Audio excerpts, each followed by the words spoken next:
Okay, so a lot of people always ask me about what the best way to keep our goalkeeper gloves clean and not smelling so bad. So I'm going to just show you real quickly on one of the best ways I found to get goalkeeper gloves clean and keep them from smelling, but yet make them last a little bit longer than they really are. So the first thing we're going to do is we're just going to turn our kitchen sink water on and get it warm, and we're going to saturate the gloves really well so that they're really soaking wet. Do that by pouring, just letting the water run through the gloves so that the foam gets saturated. Now, one of the things that people don't know about the gloves is that you don't have to have a really expensive pair of gloves to make them work well. You can get a fairly inexpensive pair, and the only difference between a really expensive pair and a cheaper pair is the type of foam you have. Foam on a glove is very similar to like skin on your body. It's made in layers. The more expensive the gloves, the higher quality and the more layers of the top foam you get.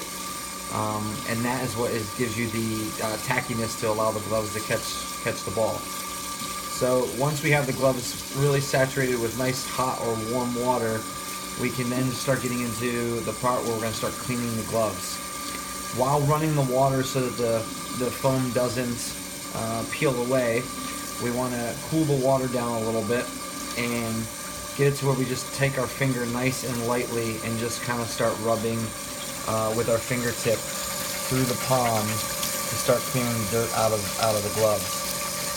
Once we go through that, and we can go through the glove by just nicely rubbing it while it's saturated, lifting all the dirt out of the palm of the glove, you'll see that the dirt easily comes out, and we can get the foam of the glove to start looking a little bit better. You can speed it up by rubbing it a little bit harder, a little bit faster, or even by getting to a point where we wring the glove out to get the dirt out of the glove a little bit faster. The best way to do it is to keep rubbing through it to make sure you have all the stuff that's been in there. If you haven't washed your gloves in a really long time, like these have not been washed for a very long time, and we can still get them looking almost brand new and compared to what they look like in the past. Now, over time, it'll be a little bit more difficult because the foam will wear away. If they're a glove that's been used quite a bit and the foam is already starting to tear away a little bit, you just want to be a little bit more careful with how hard you rub. But as you get the gloves done, you want to wring it out every once in a while just to kind of see what it looks like. And you'll notice that the palm of the glove looks a lot different than what it originally looked like. After we're done with that and we have our glove all taken care of, we can turn the water off. We're going to wring our glove out to get a majority of the water out.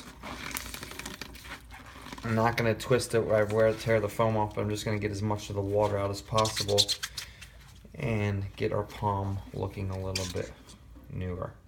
Now the drying process is not going to be where we put it in the dryer or we use a hair dryer, but we're just going to open up the glove as much as possible, and we're just going to naturally let them air dry overnight. If you need to use them a little bit sooner, you can place a solo cup in there with punched holes through it so that it stands up and air can go through and let the air go through the gloves, or we can easily lay them over top of an air vent, but we don't want direct heat on them. And that is the easiest way to keep our gloves clean and keep the smell away from them.